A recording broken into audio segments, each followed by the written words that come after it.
Hey there, Internet. Welcome to the Hard On Gear channel, where I discuss and review my used and abused knives and gear so that you know what is or isn't worth spending your hard-earned money on. Today is a good mail day. This is going to be my first Kershaw knife. Also, another first for me being that this is the, well, you're going to find out in the title, the Kershaw Blur, which is a spring-assisted knife, which is something I've stayed away from because in Canada you are asking for trouble if you have any knife that opens with any kind of force from any kind of mechanical advantage. This thing, ooh.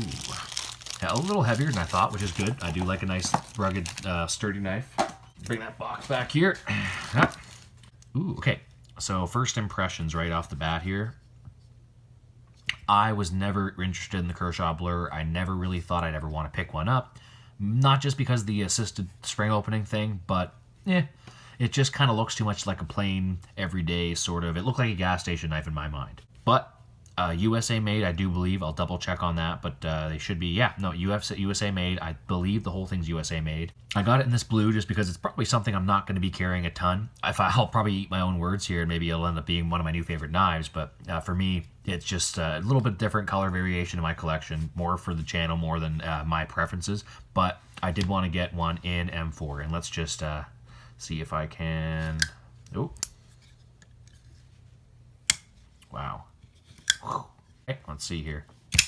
Yeah, okay, so definitely lots of tension and detent right now. So once this thing breaks in, I'm sure it's just gonna, yeah, over there it is. So it's flying open on me now a little better already after 4 or 5 deployments. So the thumb screws are different. As you probably noticed my first couple deployments here, I'm thinking, wait, was that even assisted? But you can really feel it once you go to close the knife, and it gets right here. So there's the spring. See that? Yeah, so once I push this and I do it properly, yeah, it just flies open. I'm not a fan of liner locks, I'm not a fan of frame locks. Typically, you would imagine this would, yeah, okay, no, maybe it's just in my head. I was thinking maybe it seemed a little easier with the right hand, but interesting. So the Kershaw Blur, in this, whatever I guess is anodized blue scales with this black, very grippy, textured, I don't even know what the hell you'd call that. It's interesting what they've done here. It's inlaid into the handle scales, but it's got, it looks like it could pop out, and it looks like it could probably come out of there if I wanted it to, but it's very grippy. It's not rough in the way that it's going to tear your pockets up like this rough G10, but it's definitely way grippier. Like, there's not even a comparison between the Cold Steel Run, which is Cold Steel Recon one, which is notorious for ripping up pockets and stuff. If you're talking like a grippy scale, that's a 3 or a 4. Well, compared to, like, you'll say the Benchmade 940-2 is like a 1. This is a freaking 9. The blue's not obviously grippy, like, or at least obvious to me right now. It's not grippy like the black is here, but because of that stratification almost in the texturing where it's a little bit here and there, if you're grabbing the knife, those high points, yeah, okay, that's kind of fun. Those high points, I guess that rubbery kind of guard on here really seems to grip onto your hand quite nice. The ergonomics are not bad at all, fits in the hand nice. However, we're kind of dealing with this issue that I have where everything is getting judged against the Manix 2 in comfort right now, because that's been what I've been carrying for the last few months. Before that, it was the Recon one for 8 years, and still, for as large as it is, fits in the hand very, very nicely. This thing is just ridiculous. I know people blow it up, and maybe it's just in my head that this is supposed to be so comfy, so now it is so comfy, but I was a little skeptical at first because of the different shape and all that, but I have absolutely really nothing bad to say about the ergonomics or the comfort of this. Well, I guess, and you can see there's quite a bit of difference in the shape, but there's not nearly as much contouring, there's not nearly as much jimping and or cutaway at the forward choil position, which is something I'm a big fan of, because if you ever did have to, not even necessarily when I say stab into something, I'm not talking necessarily about stabbing into a person or an animal or defending yourself with it, but if you ever had to jam this into a piece of wood,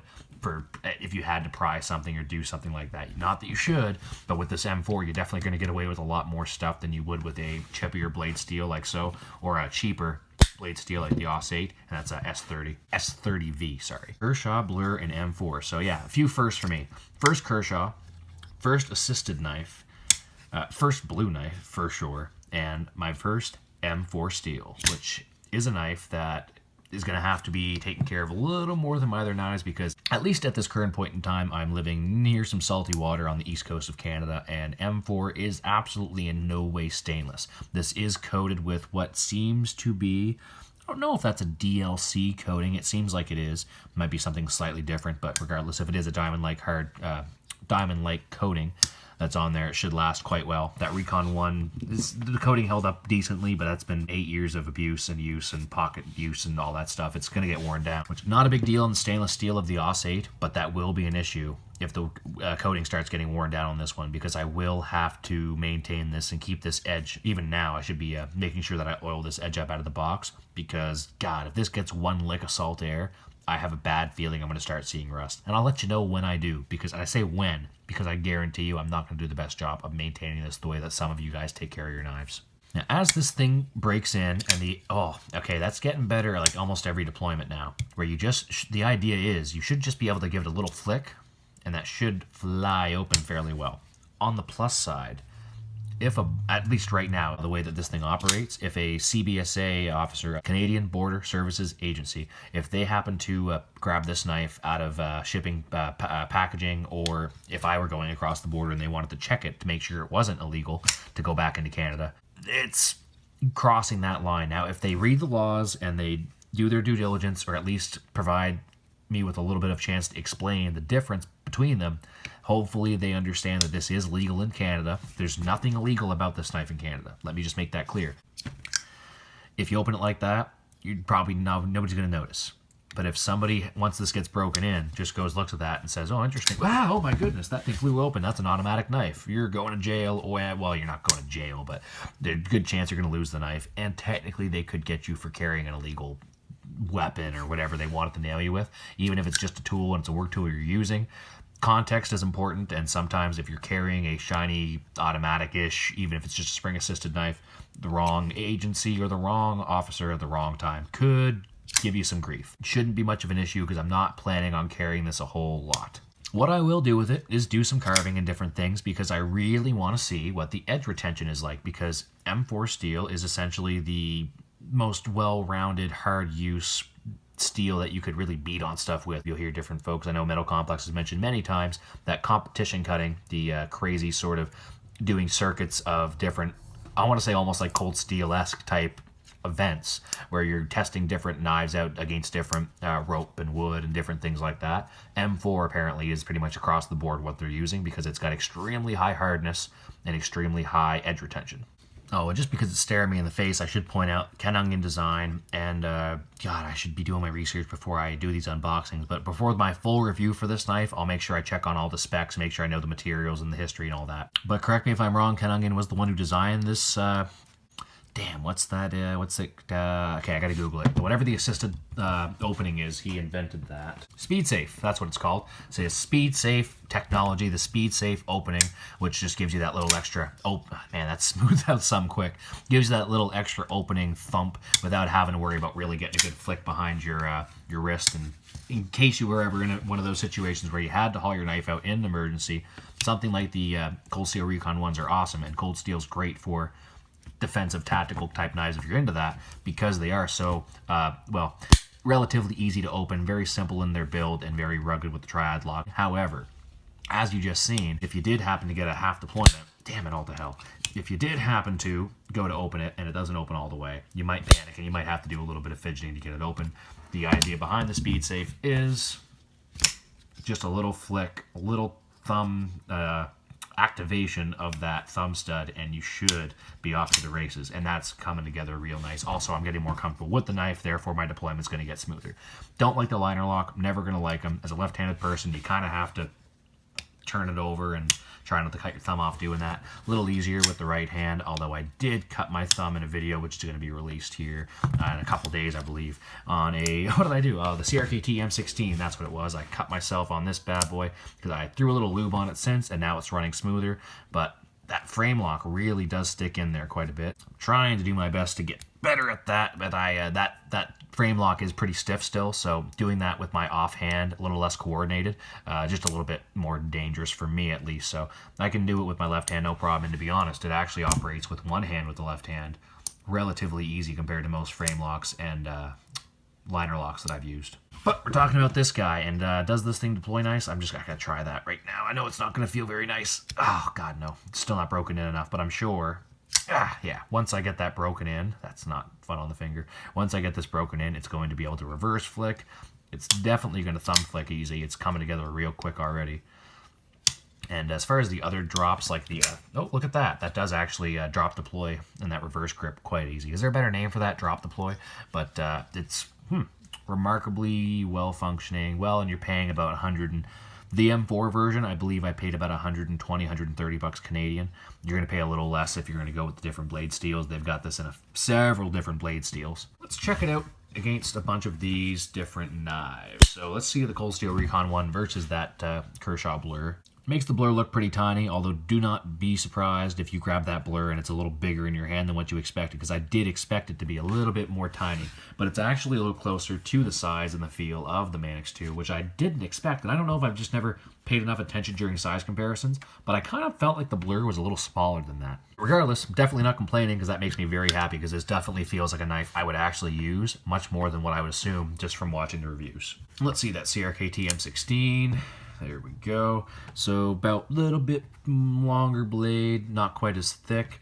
And there's your Rat 2 and Benchmade 940. Let me just say, for a cheap $60 knife, or I guess 80 bucks Canadian for the D2 steel, but for something you can get in the States for, what, 30, 40 bucks for the OS 8 version, man, that opens nice. Freaking Randall's Adventure Training did a great job designing this at Ontario Knife Company. They definitely have a staple here that I did not respect enough until I got one in my hands. I need to get a Rat 1 here. It's definitely on the short list now, as I've gotten some of these other knives. I think you can get the M4 version of this for about 110 bucks or so in the American dollars. I paid about 130-ish Canadian. But there are cheaper versions with, I think, Sandvik steels and what else is there for steels for this guy? But I'm sure you can get some varying steels, 2 or 3 different types, and they're going to cost you a little bit less than the M4. But I guess the best size comparisons for this would be maybe the 940-2 and the Manix 2. They're kind of all right around that same length. What are we looking at here? Yeah, about 8 inches. Yeah, about 8 inches. So you may be thinking, why the hell did I buy a knife like this? I'm a channel that tends to use their knives. Oh, Hard On Gear guy, you always talk about, well, no, I want to use my stuff and all this. Well, I do plan on using this. Probably largely just for channel purposes. I want to continue to collect knives that I know a lot of folks have used that I have not used, because as a new knife channel, it seems ridiculous for me to be commenting on knives and comparing knives if I don't have an idea on some of these very common makes and models that I don't want to say everybody's used, but I say the vast majority of people in the knife community have probably used either, you know, a Kershaw Blur, a Manix 2, the Benchmade 940-2 if you felt like you wanted to spend some money. Not that it's that much more expensive than the Manix 2. But the CRKT M16, very common, $60, $70 or less if you're in the States. And then the Recon 1, Rat Model 2. Just these very, I'd say, generic-ish budget to mid-range knives that I know pretty much everyone's going to be able to at least draw a size comparison, or at least have an idea that when I say the Kershaw Blur feels kind of like a less well cut out version of the Manix 2, you'll have a decent idea what I'm talking about. Yes, as far as what's in the box, let's just take a quick look at that and just see what Kershaw puts into their packaging, because I actually have no idea. Nice box, if that matters to anybody out there. So here's our little pamphlet. Ooh, not so little. Holy crap, this got a lot of stuff in it. Probably explains some of the mechanisms and all that. But that's the, damn it, leak.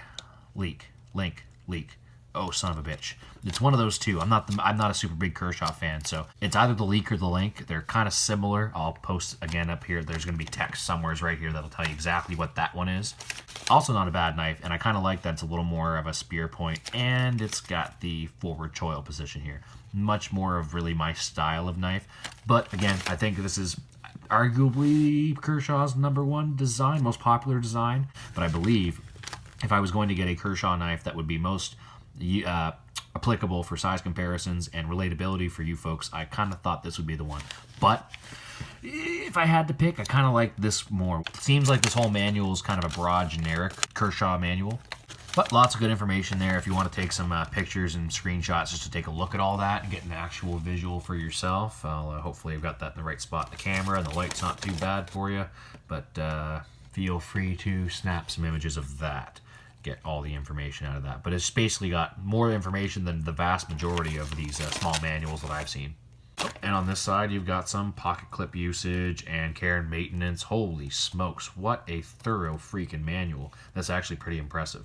And for a fellow like me who likes context and direction, I don't always read manuals at all, but the visuals and the way this is set up, I kind of like it. Oh, and it also gives you your sharpening angle, which is pretty nice for folks like me who like to sharpen by hand. Not that I'm going to get it right and it's going to get screwed up, but at least it gives me a spot to start. And for you folks who are a little more precise and actually use your proper angle guides and or like Spyderco sharp makers and different things like that, I'm sure that's valuable information. And warning, liabilities, all that stuff, don't be dumb. But holy smokes, I can't believe how freaking happy I am with this thing. I guess the only thing left to do would be to put the pocket clip on the right side.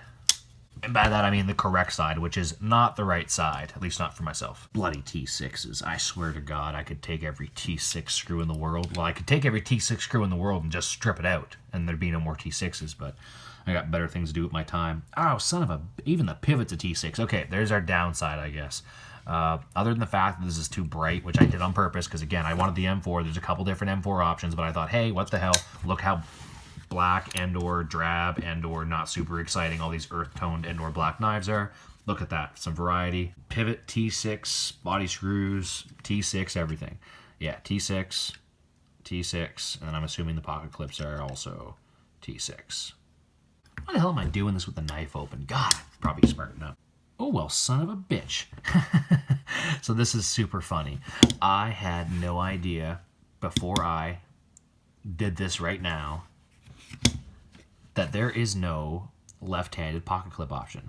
Now, not the biggest deal in the world, because like I've said again, I'm not planning to carry this knife. First of all, shame on me for not doing my research. Second of all, really, Kershaw? You couldn't have found a way to get 2 more screws on that side? You've got tip up and tip down option for right-handed people. You went out of your way to get tip down, tip up, but no left-handed version. I'm a little, I guess you'd call it offended, / disappointed in myself again for not looking that up ahead of time. Again, not a big deal. To be honest, I'm more disappointed that I took the time to take those freaking screws out of that pocket clip than anything. On the plus side, it did come tip up, so I can't really knock him for that. I would have really gave him shit otherwise. I have a mighty strong feeling that when it comes to doing the review for this Kershaw Blur, the Southpaw approval rating might not be super good. There, so that was a bit of a piss-off way to end the video, but at the same time, it's kind of funny because, well, it worked out well that if I had to make that mistake with any of these knives, and really, I guess, if I was purchasing a knife that I plan on carrying and using a lot, I would have been watching tons of reviews and going over all the little details like I did with these guys before I looked at them and considered them. Because the Cold Steel Recon 1 being my long-term use, and then the Manix 2 and the Benchmade 940-2 being 2 of the very close competitors to being the replacement for this guy. Ultimately, that ended up being the Manix 2, which I believe is probably pretty much the best EDC folding knife that you're going to be able to carry, at least as far as like an all-around everyday carry folding knife. If you're talking about what's going to hold up to more hard use, the Recon 1 versus the Manix 2, maybe the Recon 1, probably so, but as far as a general all-around everything EDC carry knife, I think that's pretty much got the cat's pajamas. What the hell does that even mean? Check out the unboxings and the reviews for these guys here if you're looking at any of those. There's affiliate links down in the description if you want to purchase any of these knives and help support the channel. And keep an eye out for the full review of the Kershaw Blur in the next couple months or so as I get a little more experience with this knife and understand a little bit more what I want to do with it and how well it performs. So thanks for sitting through this unboxing. If you haven't yet, hit the subscribe button if you want to get all this new content. Turn the notification bell on to get those updates and those notifications. And hit the like button if you'd like to help this channel out by getting these videos out to more people. Until next time, this is the Hard On Gear channel signing off.